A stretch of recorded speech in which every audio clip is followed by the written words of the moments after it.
नमस्कार, मी प्रमोद पवार. व्हिडिओ कदाचित थोडा मोठा होईल, पण माझी सगळ्यांना विनंती आहे की व्हिडिओ शेवटपर्यंत बघा. यापूर्वी आपण अनेक वेळा भ्रष्टाचार, अपहार, गैरव्यवहार यावर बोललो. तुम्ही सगळ्यांनी भरभरून दाद दिली. आजचा व्हिडिओ हा एका परिवर्तनाची चाहूल आणि परिवर्तनाचं एक पाऊल यासाठी आहे. आपल्या ठाणे पालघर जिल्ह्यामधल्या सुशिक्षित मात्र बेरोजगार तरुणांसाठी एक महत्त्वाचा मुद्दा घेऊन आम्ही येत आहोत. कारण सगळेजण वेगवेगळ्या मुद्द्यावर बोलतात.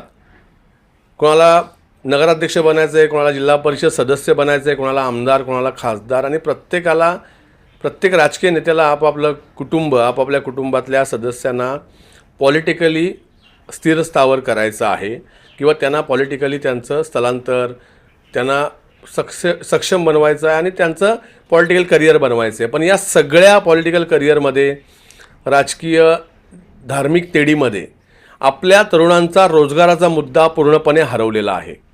हाच रोजगाराचा मुद्दा घेऊन आपण एक मोहीम सुरू करत आहोत आणि तुम्ही सगळे त्या मोहिमेला साथ द्याल अशी मला मनापासून अपेक्षा आहे.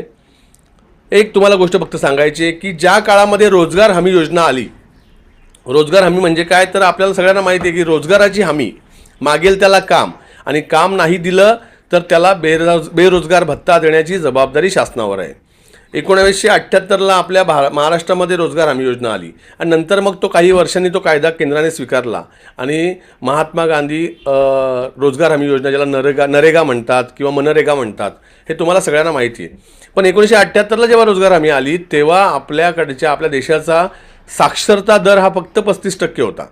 म्हणजे फक्त 35% लोक शिकलेले होते. त्यामुळे या ग्रामीण भागातल्या आदिवासी, दुर्गम भागातल्या, शेतकरी भागातल्या लोकांचं शिक्षण त्यापेक्षाही कमी असेल. तेव्हा जे योजना बनवली गेली, रोजगाराची हमी दिली गेली, त्यासाठी शासनाचं खरंच कौतुक की त्या काळात त्या लोकांनी दूरदृष्टीने विचार केला किंवा एक विजनरी विचार केला आणि मागेल त्याला काम, म्हणजे लोकांना काहीतरी वाटायचं आणि त्यांना डिपेंड करण्यापेक्षा लोकांना हाताला काम द्यायचं आणि त्या कामातून मिळणाऱ्या पैशात, कामातून मिळणाऱ्या धान्यामध्ये त्यांचं कुटुंबाचा उदरनिर्वाह होईल अशी ती योजना होती. तेव्हा काम काय होतं की मजगीची कामं, वृक्षारोपणाची कामं, बांधबंदिस्तीची कामं, तलाव खोदण्याची कामं, खडीकरणाचा रस्ता बनवण्याची कामं, चर खोदण्याची कामं, ही सगळी कामं होती आणि त्या काळचे तरुण ते कामं करत होते किंवा त्या काळचे मजूर ते काम करत होते. माझं एवढंच म्हणणं आहे की 1978 नंतर 2025 आता जो सुरू आहे त्या 25मध्ये आपला लिटरसी रेट म्हणजे आपला साक्षरता दर हा जवळपास 90%वर गेला आहे. म्हणजे 90% लोक आता साक्षर झालेले आहेत. म्हणजे जवळपास 60%, 65% किंवा 55% हा रेट वाढलेला आहे. याचाच अर्थ असा की आता रोजगाराची हमी आम्हाला पाहिजे, पण आम्हाला मिळणारी रोजगाराची हमी ही बांधबंदिस्ती आणि मजगी चराची नको, तर आता आमच्या शिक्षणाच्या कॅपॅसिटीप्रमाणे, आमच्या शिक्षणाच्या दर्जाप्रमाणे आम्हाला रोजगाराची हमी मिळाली पाहिजे. मग जर मी मेकॅनिक आहे तर मला मेकॅनिक कामाची हमी मिळाली पाहिजे. जर मी कॉम्प्युटर ऑपरेटर आहे तर मला त्या कामाची हमी मिळाली पाहिजे. मी इंजिनियर आहे तर मला ती हमी मिळाली पाहिजे. मी DED आहे तर मला त्या कामाची हमी मिळाली पाहिजे. मी जर कृषीचा पदविका घेतलेली आहे तर मला कृषीचं काम करण्याचं शासनाने हमी दिली पाहिजे. आता आपली यात महत्त्वाची मागणी आहे, कदाचित हे पहिलं पाऊल असेल. आपण शासनाला धोरणात्मक निर्णय घेण्यासाठी आपण पाठपुरावा करणार आहोत की रोजगार हमी अपग्रेड करा, रोजगार हमीमध्ये बदल करा, बदलत्या काळानुसार रोजगार हमीचा नवा कायदा करा किंवा कायद्यात दुरुस्ती करा आणि आत्ताच्या मुलांच्या शिक्षणाच्या क्रायटेरियाप्रमाणे, आत्ताच्या मुलांच्या शिक्षणाच्या कॅपॅसिटीप्रमाणे त्यांना रोजगाराची हमी द्या. म्हणजे रोजगार आम्हाला मिळाला पाहिजे, आमचा अधिकार आहे. आम्हाला रेशन देता, आम्हाला तुम्ही मोफत धान्य वाटता, हे आम्हाला ह्या मेहरबाने आम्हाला आयुष्यभर नको. ज्यांना खरंच गरज आहे त्यांना रेशन सुरू राहू दे, ते सुरू राहावं, बंद राहावं, या वादात आम्हाला पडायचं नाही. पण लोकांना काहीतरी देऊन डिपेंड करण्यापेक्षा त्यांना सक्षम करा. जव्हार मोखाड्यामध्ये तुम्ही बघता की आत्ता पण 100, 200 कोटीचे घोटाळे सहज होतात. बघा, हे पैसे कोणाचे, ते आपलेच पैसे आहेत आणि आपल्या पैशांचे घोटाळे ठेकेदार करून मातब्बर आणि कोट्याधीश होतात. पण त्याच जव्हार, मोखाडा, पालघर, विक्रमगड, वाडा या तालुक्यातले हजारो कुटुंब रोजगारासाठी स्थलांतरित होतात.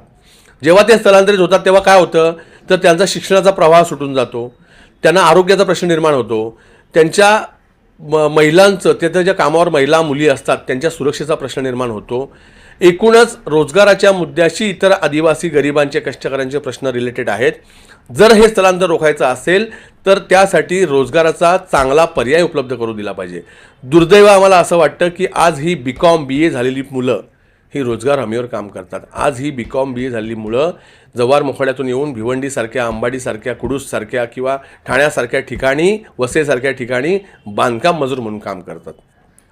तर या निमित्ताने आमची एक चळवळ आहे की आपण शासनाला विनंती करू, आपण पाठपुरावा करू की रोजगार हमीचा कायदा अपग्रेड करावा. कदाचित जी पहिल्यांदा मागणी झाली असेल. यासाठी आम्ही एक मोहीम सुरू करतोय आणि आपल्याकडे असलेल्या सुशिक्षित बेरोजगारांचं आपल्याला एकत्रीकरण करावं लागेल, संघटन करावं लागेल किंवा त्यांची माहिती एकत्रित करावी लागेल. आम्ही एक फॉर्म बनवलेला आहे. या व्हिडिओसोबत तुम्हाला एक फॉर्म आम्ही त्या स्क्रीनवर दिसेल तुम्हाला. हा QR कोड आहे आणि हा QR कोड जर तुम्ही मोबाईलमध्ये स्कॅन केला, आपल्या प्रत्येकाकडे स्मार्टफोन आहे, जर हा QR कोड तुम्ही स्कॅन केला किंवा दुसऱ्याच्या मोबाईलमधून तुम्ही केला तर या QR कोडमध्ये 16 प्रश्न आम्ही विचारलेले आहेत. या 16 प्रश्नामध्ये आपला नाव, पत्ता, आपलं शिक्षण अशी बेसिक माहिती आहे. आपल्याला रोजगार नोकरी हवी आहे की आपल्याला स्वयंरोजगार करायचा आहे. शासनाच्या योजना कागदावर अनेक दिसतात पण त्या योजना अजून आपल्या लोकांपर्यंत पोहोचलेल्या नाही. आपल्याकडे आजच मी एक बातमी वाचली की देशामधल्या 2 लाख कंपन्या बंद झाल्या. याचीच बातमी आहे लोकमत पेपरची की 2 लाख कंपन्या का बंद झाल्या. त्याला वेगवेगळी कारणं आहेत. कुठे दाखवले की कामगार उपलब्ध नाही आहेत, कुठे दाखवले वेगवेगळ्या कंपन्या या शासनाचा मोठ्या प्रमाणातल्या कर सवलती घेऊन, फॅसिलिटीज घेऊन, कर्ज काढून फक्त आपले उद्योगधंदे सेट करतात आणि नुकसान दाखवून लुटतात. आणि तुम्हाला माहिती आहे, बऱ्याच आपण बातम्या बघितल्या की परदेशात पळतात. म्हणजे वेगवेगळे विकास आले, उद्योग आले, MIDC आल्या, पण आमच्या स्थानिक तरुणांचा विकास झाला नाही, आमच्या जीवनात बदल झाला नाही. आपल्याला तो बदल घडवण्यासाठी प्रयत्न करायचे आहेत. आपल्याला या रोजगारासाठी एक लढा उभारायचा आहे. तर तुम्ही हा QR कोड स्कॅन करा किंवा एक लिंक आहे ती ओपन करा. ही लिंक तुम्हाला आता ती कृपया करून तुम्ही लिंक ओपन केली किंवा तुम्ही फॉर्म भरल्यानंतर तो व्हायरल करा. जास्तीत जास्त तरुणांना ते सांगा. बिन पैशात हा फॉर्म भरायचा आहे. तुम्ही फॉर्म भरल्यानंतर, सबमिट केल्यानंतर तो फॉर्म आमच्यापर्यंत पोहोचेल आणि यानंतर आपल्याला एकत्रीकरण करता येईल की आपल्या ठाणे, पालघर जिल्ह्यामध्ये या भूमिपुत्रांचे किती मुलं तरुण सुशिक्षित बेरोजगार आहेत. 8वी झालेला कोण आहे, 10वी झालेला कोण आहे, 12वी कोण आहे, ग्रॅज्युएट कोण आहे, MA कोणी केलं आहे, BCom, BSc कोणी केला आहे, कृषी पदविका कोणी घेतली आहे, DED कोणी केलं आहे, हे सगळ्याची माहिती आपल्याला मिळेल. त्यामध्ये कौशल्याचा जो उल्लेख केला त्यात आपल्या स्पेशलायझेशन टाकायचं आहे की मी कृषी पदविका केले, मी BSc IT केलं आहे किंवा मला चांगली पेंटिंग करता येते, मला चांगलं गाणं म्हणता येतं. जे काही आपल्यात कौशल्य असेल ते त्यात लिहायचं आहे.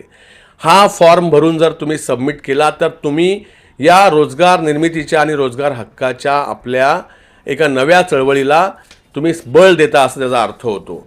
आम्हाला नाही माहिती आम्ही हे कसं करणार, आमच्या मागे कोणी बॅकबोन नाही आहे, पण एक तरुणांची टीम आणि तुमच्या सगळ्यांच्या सोबतीने आपल्याला आपल्या ठाणे, पालघर जिल्ह्यातल्या भूमिपुत्रांच्या हक्कासाठी, रोजगाराच्या हक्कासाठी लढायचं आहे. जाती धर्माच्या या वादामध्ये, राजकारणामध्ये सगळ्या गोष्टी घडतील. कदाचित धर्म अधिक बळकट होईल, एखादा धर्म डब्यात जाईल, पण याने आपल्या 2 वेळच्या भाकरीचा प्रश्न सुटणार नाही. आपल्या प्रत्येकाला देशाभिमान पाहिजे, तो आपण कायम ठेवायचा आहे. पण या देशाभिमानासोबत माझ्या देशातला तरुण, माझ्या जिल्ह्यातला भूमिपुत्र तरुण हा त्याच्याच एरियामध्ये, त्याच्याच परिसरामध्ये रोजगार त्याला मिळाला पाहिजे. त्याने जे शिक्षण घेतलेलं आहे, अनेक मुलं आत्महत्या करतात फ्रस्ट्रेशननी की मी शिक्षण ग्रॅज्युएट झालो, मी MA झालो, BA झालो, मी ही पदविका केली, ती पदविका केली, पण मला नोकरी मिळाली नाही. आणि हे फ्रस्ट्रेशन दूर करण्यासाठी आपल्याला एक चळवळ उभी करावी लागेल. मी तुम्हाला विनंती करतो, रोजगार माझा अधिकार या हॅशटॅगने आपण ही चळवळ चालवत आहोत आणि हा QR कोड तुम्ही स्कॅन करायचा आहे किंवा लिंक ओपन करायची आहे आणि आपली माहिती भरायची आहे. कदाचित या एका फॉर्ममुळे या ठाणे, पालघर जिल्ह्यामध्ये भूमिपुत्रांचा एक मोठा लढा उभारण्यासाठी त्याचा आपण एक भाग होणार आहोत. मी तुम्हाला विनंती करतो की हा फ्री ऑफ कॉस्ट फॉर्म आहे, तो तुम्ही भरायचा आहे आणि या चळवळीला तुम्ही हातभार लावायचा आहे, सहभाग नोंदवायचा आहे. नक्कीच येत्या काळामध्ये आपल्या भूमिपुत्रांचा रोजगाराचा प्रश्न, आपल्या आदिवासी कष्टकरी बांधवांचा, आपल्या शेतकऱ्यांच्या पोरांचा रोजगाराचा प्रश्न, स्थलांतराचा प्रश्न आपण नक्कीच सोडवू.